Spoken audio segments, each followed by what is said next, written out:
우리 다 같이 오른손 들고 할렐루야. 오늘도 주님의 은혜와 축복하심이 임하시는 귀중한 날이 되기를 주님의 이름으로 축원을 드립니다.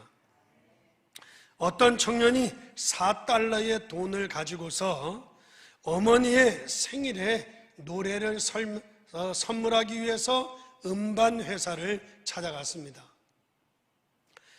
찾아가서 자기의 사정과 형편을 쭉 이야기하고는 자기가 어머니의 생일에 노래를 선물하고 싶은데 돈이 4달러밖에 없는데 이것을 가지고 음반을 좀 만들어 달라고 음반 회사 사장에게 사정을 했습니다. 그 얘기를 들은 이 음반 회사 사장이 너무도 기특하고 그 사정을 이해한 나머지 음반을 만들어 주었습니다. 그런데 그 노래가, 그것을 시작으로 그 사람이 부른 노래가 20세기의 대중문화를 바꿀 만큼 유럽을 완전히 뒤엎는 그런 노래가 되었던 것입니다. 그러한 영향을 끼쳤던 이 사람이 결국에는 마약에 빠져들고 마약에 찌들어서 41세의 짧은 인생을 살고 말았습니다. 바로 그 사람이 우리가 잘 알고 있는 20세기의 유럽의 대문화의 변화를 가져왔던 엘비스 프레슬리라고 하는 가수였습니다. 많은 사람들이 하나님을 믿지 아니하고 성경에서 중요한 답을 이야기하고 있는데 그것을 몰라서 인생을 실패하는 것을 우리는 찾아볼 수 있습니다. 따라서 오늘 저와 여러분들은 성경적인 교회로서 세계 복음화의 주역이 되고자 하는 그런 말씀을 여러분들에게 드리고자 합니다. 사람들이 하나님을 잘 믿지 않고 하나님의 말씀을 믿지 않기 때문에 그들에게 어려움이 있는데 유럽에서는 그런 일들이 참으로 많이 있었던 것을 찾아볼 수 있습니다. 아니, 어떻게 처녀가 잉태하여 아들을 낳으며 어떻게 물 위를 걸어갈 수 있으며 어떻게 홍해가 갈라질 수 있느냐라고 하는 등 이러한 이유 속에서 그들이 새로운 신학을 만들어냈는데 그게 자유주의 신학이었습니다. 유럽의 자유주의 신학들이 펼쳐지면서 유럽은 그때부터 무너지기 시작했고 유럽은 어려움을 겪게 되었습니다. 미국에서 어떤 대통령이 종교는 자유다, 종교는 자유인데 학교에서 의무적으로 성경 공부를 가르치는 것은 안 된다. 그래서 학교에서 미국이 생겨나고 미국이 생겨난 이래에 모든 학교에서 성경 공부 가르치는 것을 그들이 의무적으로 하고 있었는데 이 대통령이 나타나가지고 종교는 자유니 성경을 가르치지 말라. 맞는 말인지 모르겠지만 맞는 말처럼 들리지만 그때부터 미국은 흑암에 덮이기를 시작했던 것입니다. 바로 그 사람은 천주교 신자였고 결국에 그 대통령은 암살을 당하여 죽고 맙니다. 이런 것들을 우리는 우연이라고 생각을 여러분들 하십니까? 우리가 잘 알다시피 그 대통령만이 아니라 그 대통령의 가문, 자녀들까지도 다 암살을 당하여 그 생을 다하지 못하고 불행한 인생을 마치게 되어지죠. 그래서 심지어 그 대통령이 케네디라고 하는 대통령인데 케네디 가문의 저주라고 하는 책이 나올 정도, 그 가문이 완전히 저주를 받는 그런 일들이 일어났는데 이것을 우연이라 생각할 수 있겠느냐는 것입니다. 성경에 정말로 중요한 말씀들이 많이 있는데 사람들이 그것을 거부하고 심지어 니체와 같은 사람은 하나님은 없다, 신은 죽었다, 그렇게 말하더니 그는 젊은 나이 40세에 정신이 돌아서 정신병에서 그 생을 마치게 되어집니다. 그 생을 마치던 아침 그는 밝은 대낮에 마당에 뛰어나와서 어둡다고 소리를 치며 그의 입에서 하나님을 찾는 가운데 죽었다고 해요. 하나님이 없고 신앙생활을 한다고 하는 것은, 신앙생활을 하는 사람 속에는 종교적 세포가 있어서, 종교적 세포가 있어서 그들이 하나님이 있다고 믿는 것이지 하나님은 없다라고 주장했던 칼 막스의 공산주의는 이 땅에서 70년 만에 완전히 사라지고 지금도 공산주의를 추종하고 있는 저 북한 땅은 완전히 거지의 나라가 되고 있는 것을 찾아볼 수 있습니다.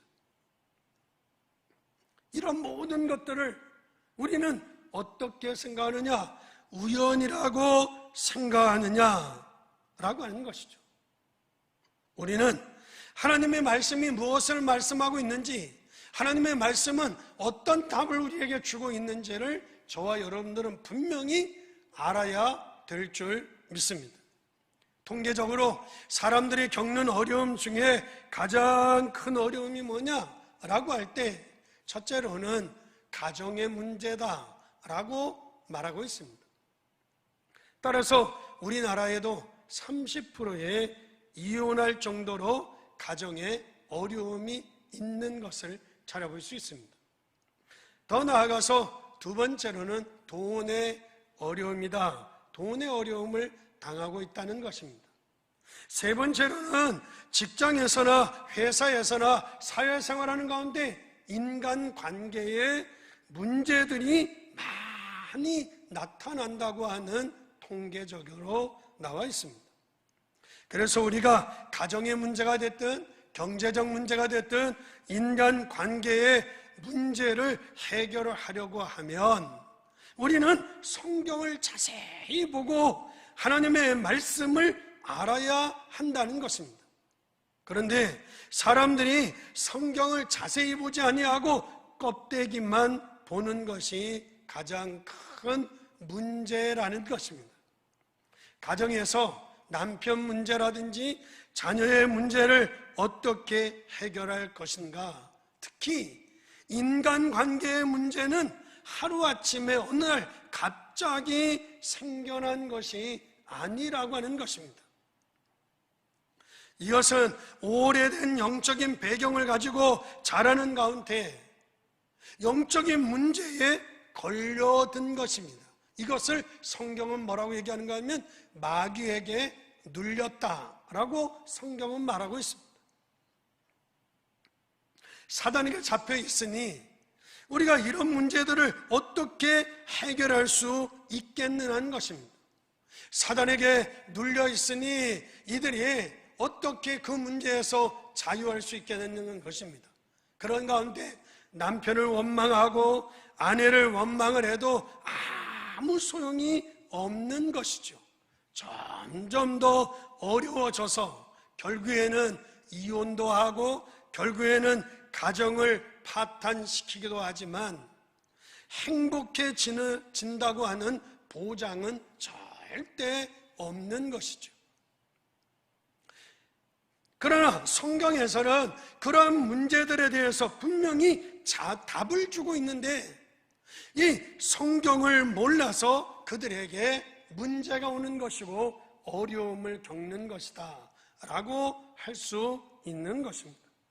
사람들이 세상적 방법을 가지고 이런 것을 해결해 보려고 하지만 되지 않는 것이고, 그러면 어떻게 이 문제를 해결할 수 있겠느냐라고 할 때 하나님께서 수천 년 동안 하나님이 약속하시고 그리고 수많은 선지자들을 보내서 이 땅에서 계속 예언한 가운데 기록된 하나님의 말씀을 우리에게 왜 주셨느냐?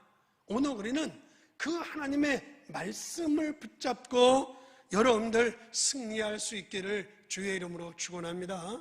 따라서 첫 번째로 생각할 것은 우리는 근본적인 것부터 이해를 해야 된다는 것입니다. 오늘 본문의 말씀에 예수님께서 가이사라 빌립보 지방을 지나가시다가 제자들에게 물었지요. 가이사라 빌립보라고 하는 것은 그 당시에 로마의 황제가 가이사라고 하는 황제였습니다. 그 가이사라고 하는 황제 앞에 아부하고 그리고 그 황제를 섬기는 가운데 있었던 왕이, 그 지역을 다스리고 있었던 왕이 빌립이라고 하는 왕이었습니다. 그래서 가이사라 황제와 빌립이라고 하는 왕의 이름을 따서 그 지역의 이름을 가이사라 빌립보 지방이라 그렇게 이름을 정했죠. 이것은 무엇을 얘기합니까? 가이사라 황제 앞에 아부하는 빌립의 이름을 따서 지었다라고 하는 것은 뭔가 하면 이스라엘이 완전히 멸망을 받았다는, 이스라엘이 완전히 로마에 속국이 되어져서 그 이스라엘 나라가 완전히 실패하고 있었다고 하는 사실입니다. 이때 실패한, 완전히 멸망을 받은 이스라엘 나라의 이때에 예수님께서 중요한 질문을 한 것은 곧 우리에게 중요한 질문을 하는 것과 같다라고 할 수 있습니다. 오늘 우리는 이 질문을 잘 받아야 된다는 것입니다. 예수님께서 앞으로 너 무엇을 할 것이냐? 너 앞으로 무엇을 하고 싶으냐? 라고 하는 질문을 한 것이 아닙니다. 보통 사람들은 앞으로 내가 무엇을 하면 되겠는가? 지금 내가 무엇을 하면 되겠는가? 주로 이러한 질문을 하게 되어지는데 예수님께서 물으신 질문은 앞으로 내가 무엇을 할 것인가가 아니라 여러분들 이 질문은 저와 여러분들이 응답받는 데 있어서 가장 중요한 첫 번째의 질문이라고 할 수가 있습니다. 사람들이 나를 누구라고 하느냐, 근본적인 이해가 우리에게 필요하다는 것입니다. 이를 쉽게 얘기하면 수천 년 동안 예언되었던 메시아가 오셨는데 이 메시아를 어떻게 보고 있느냐라고 하는 질문이죠. 성경에 하나님이 엄청난 말씀의 답을 우리에게 주셨는데 우리가 그 말씀의 답을 어떻게 보고 있느냐라고 하는 질문인데 사람들이 거의 다 틀린 대답을 합니다. 저와 여러분들이 이런 틀린 대답을 해서는 우리가 응답을 받을 수가 없는 것이죠. 어떤 대답을 합니다. 어떤 사람은 대답을 합니까? 어떤 사람은 예레미야, 어떤 사람은 엘리야, 어떤 사람은 사도 요한, 어떤 사람은 선지자, 다양한 대답을 하게 되어지죠. 신앙생활을 오래 했거나 내 믿음이 연약하다고 하는 사람들은 우리가 오늘 이 질문을, 이 말씀을 자세히 들어야 될 필요성이 있다는 것입니다. 엘리야, 신비주의의 대표자라고 할 수 있는데 기독교에는 이런 성격의 역사가 있습니다. 신비주의적인 성격이 있습니다. 그러나 그것은 본질이 아니라는 것입니다. 세례 요한 사회운동, 정의운동의 요소가 있습니다. 사회가 잘못되어질 때 우리가 정의를 말할 수 있겠지만 그것 또한 본질이 될 수가 없다는 것입니다. 예레미야가 이스라엘 나라를 향해서 예루살렘을 향해서 눈물을 흘리며 그가 기도했습니다. 그와 같이 박애주의적인 필요성도 있겠지만 이 또한 기독교의 본질은 아니라는 것입니다. 그런데 대부분의 사람들이 신앙생활을 하는 가운데 기독교인들을 보면 이러한 성격의 생각을 가지고 신앙생활을 계속 하다 보니 어려움을 겪을 수밖에 없는 것입니다. 그러니 이스라엘 나라가 로마의 속국이 될 수밖에 없었고 이스라엘이 완전히 멸망을 받을 수밖에 없었다는 것입니다. 우리는 이 말씀을 아주 날카롭게 들어야 될 것입니다. 이것이 남의 문제가 아니고 우리의 문제고 나의 문제라고 하는 사실인 것입니다. 기독교인들이 성경을 엉터리로, 복음을 엉터리로 알고 있으면 문제가 당연히 올 수밖에 없고 응답을 당연히 받을 수 없다는 것입니다. 복음을 제대로 이해하지 못해서 우리가 응답을 받지 못하고 그래 놓고는 교회를 원망하고 하나님을 원망하고 사람들을 원망하는 것을 찾아볼 수 있습니다. 성경에 근본적인 문제를 보지 않고 눈에 보이는 것을 가지고만 신앙생활을 하다 보니까 우리가 속게 되어지는데 그것이 바로 사단의 전략이라고 하는 사실인 것입니다. 따라서 저와 여러분이 근본을 이해한 신앙생활이 되어질 수 있기를 주님의 이름으로 축원을 드립니다. 그러면서 두 번째로 생각할 것은 성경의 열쇠를 찾으라는 것입니다. 예수님께서 다시 제자들에게 묻습니다. 그러면 너희들은 나를 누구라고 하느냐라고 묻습니다. 그런데 제자들이 거의 다 아무도 대답을 하지 못하는 것입니다. 이것이 오늘날 교회의 모습일지도 모르고 오늘날 우리 성도들의 모습인지도 모른다는 것입니다. 아무도 제대로 된 대답을 하지 못하는 것입니다.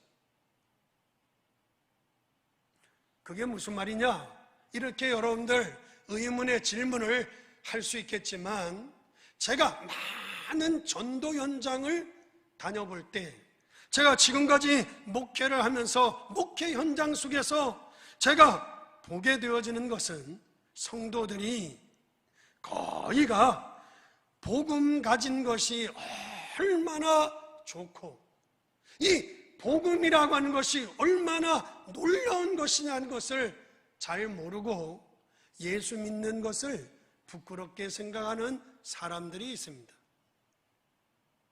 우리가 하나님의 자녀된 것을 내가 제대로 누리지 못하고 하나님의 자녀된 축복을 온전히 받지 못하고 오히려 예수 믿고 교회 다니는 것을 부끄럽게 생각하는 사람들이 있다는 것입니다.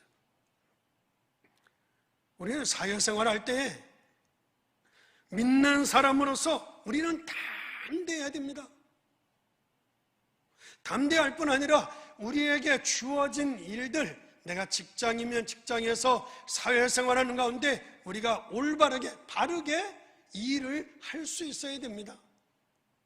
그러다가 찬스가 오면 당당하게 하나님의 자녀라고 하는 것을 말할 수 있어야 되고 내가 하나님을 믿는 것에 대한 이유를 우리가 분명하게 설명할 수 있는 것입니다. 그 사람이 깨달은 사람이고 그 사람이 복음 가진 사람이라고 할 수가 있습니다. 그냥 나와서 예수 믿으라고 그냥 막 소리치고 시도 때도 없이 직장에서 예수 믿으라고 하는 그것은 주책일 수 있고 오히려 복음의 길을 가로막는 길이 될 수가 있는 것입니다. 참 큰일입니다. 기독교인들이 거의 다 복음에 대한 분명한 것을 알지 못하고 부끄럽게 생각하거나 흔들리고 있으면 가만히 있어도 되어질 전도가 제일 어렵다고 잘못된 생각을 하고 있다는 것입니다. 너희는 나를 누구라고 하느냐 물었을 때에 아무도 대답을 하지 못하고 있는 제자들의 모습. 잘못하면 우리가 지금 믿고 있는 그러한 신앙의 생활을 하고 있지 않는가라는 것입니다. 그때 베드로가 담대하게 고백합니다. 주는 그리스도시요 살아계신 하나님의 아들이십니다. 이 말은 보통의 말이 아니라고 하는 것이죠. 주는 그리스도시요. 이 말은 우리가 절대로 해결할 수 없는, 어떤 누구도 해결할 수 없는 원죄의 문제를 해결하신 분이시요, 우리가 무엇으로도 이길 수 없고 어떤 것으로도 꺾을 수 없는 사단의 세력을 꺾으신 분이시요, 우리가 살아가면서 바꿀 수 없는, 인간의 어떤 방법으로도 바꿀 수 없는 운명과 저주의 문제를 해결하신 그리스도라고 하는 이름인 것입니다. 그런데 그분은 지금도 살아계신 주님이심을 믿으시면 아멘 하시기 바랍니다. 우리가 교회를 오래 다니면서도 이 복음의 축복을 모르고 다닌다라고 하면 우리는 거기에서 응답을 받을 수가 없는 것입니다. 우리가 응답을 받지 못하는 거야 괜찮다고 할 수 있겠지만 우리가 불신자들에게 욕을 먹어서는 안 되는 것입니다. 다른 사람이 저와 여러분들을 보고 정말 하나님의 축복된 사람이구나, 그렇게 보여져야 되는 것이 정상이 아니겠어요? 우리 마산교회 모든 성도님들은 이 하나님의 축복을 다 받게 되기를 주님의 이름으로 축원합니다. 축원합니다. 옆에 있는 사람들이, 주위에 있는 사람들이 저 사람도 다 똑같은 사람인데 뭔가 하나님의 축복을 받는구나, 그렇게 보여줘야 된다는 것입니다.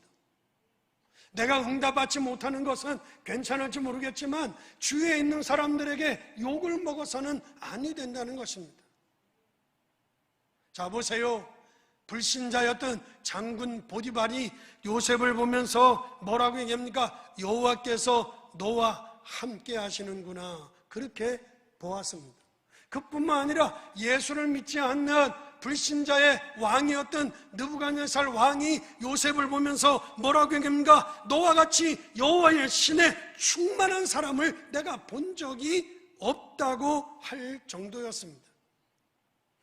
이 하나님의 축복을 저와 여러분들이 가지고 있어야 되고, 저와 여러분들 가운데 이러한 하나님의 응답이 나타나기를 주님의 이름으로 축원합니다.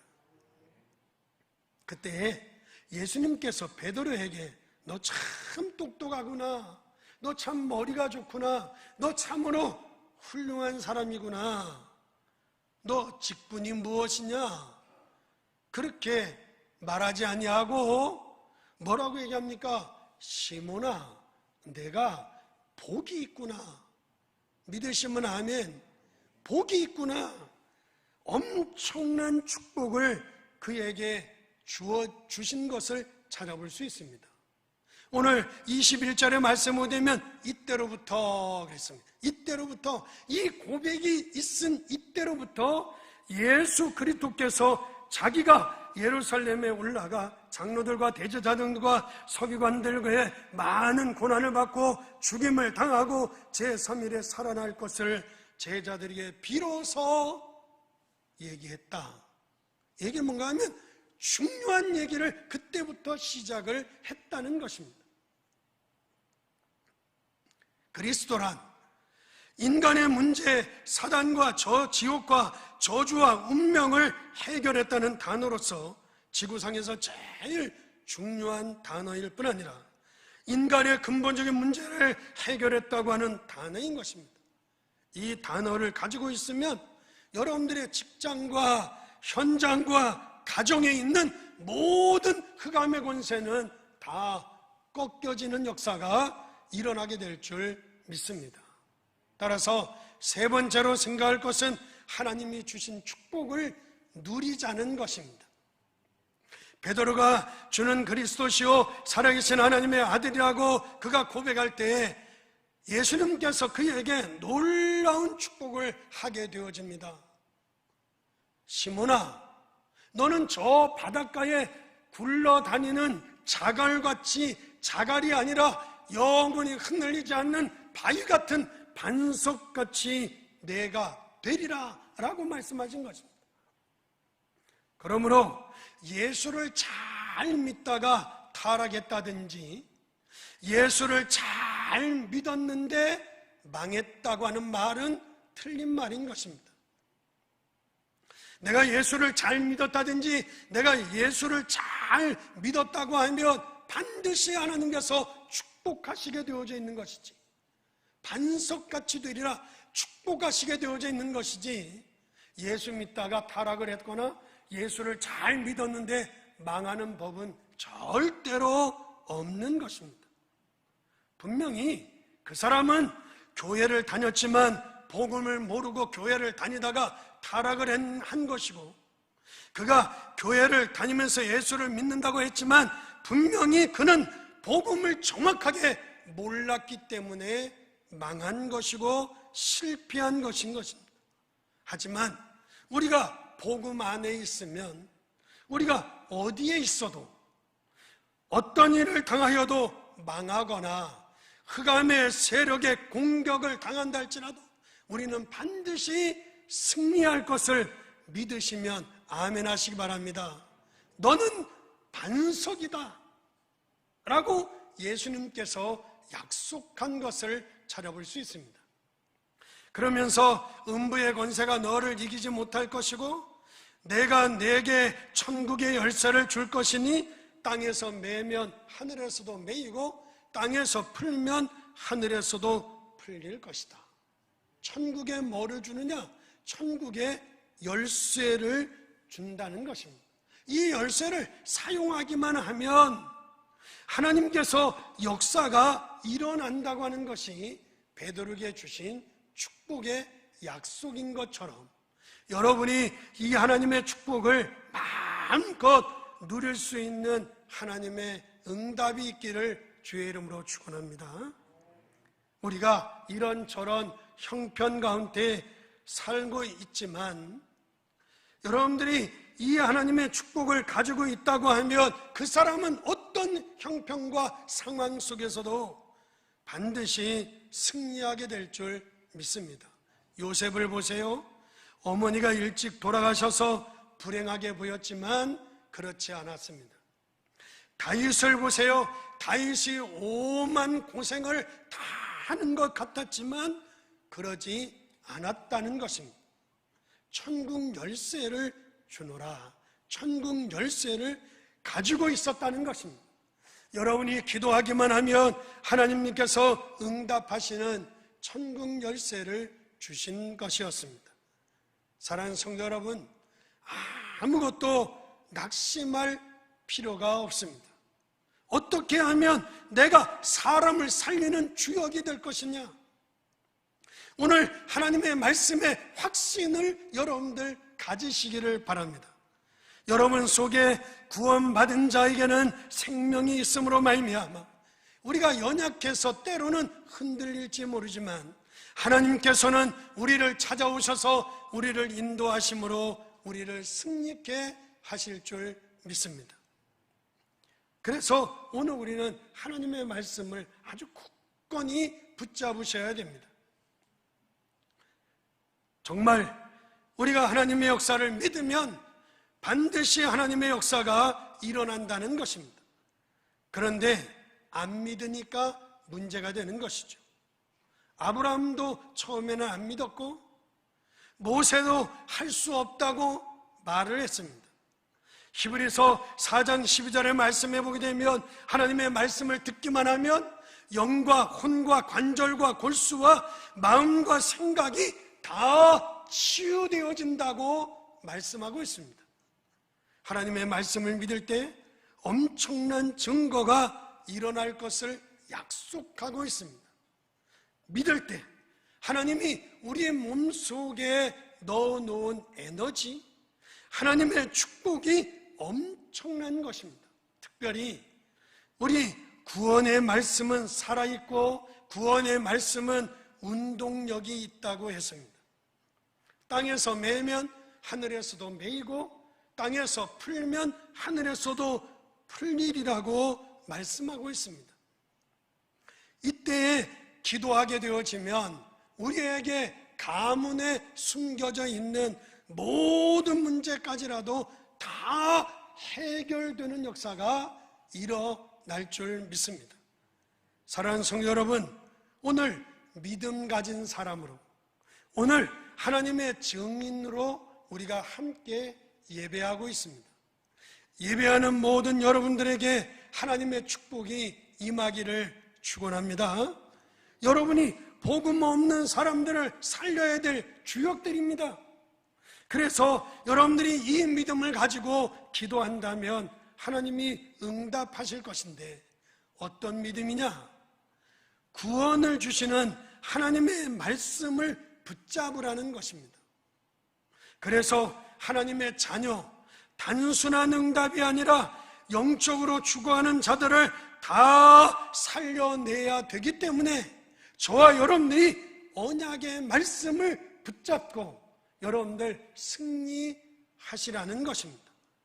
오늘 하나님이 주시는 이 하나님의 축복이 여러분들에게, 그리고 여러분들의 자녀들, 자손들까지의 영원히 임하게 되기를 주님의 이름으로 축원합니다. 기도하겠습니다.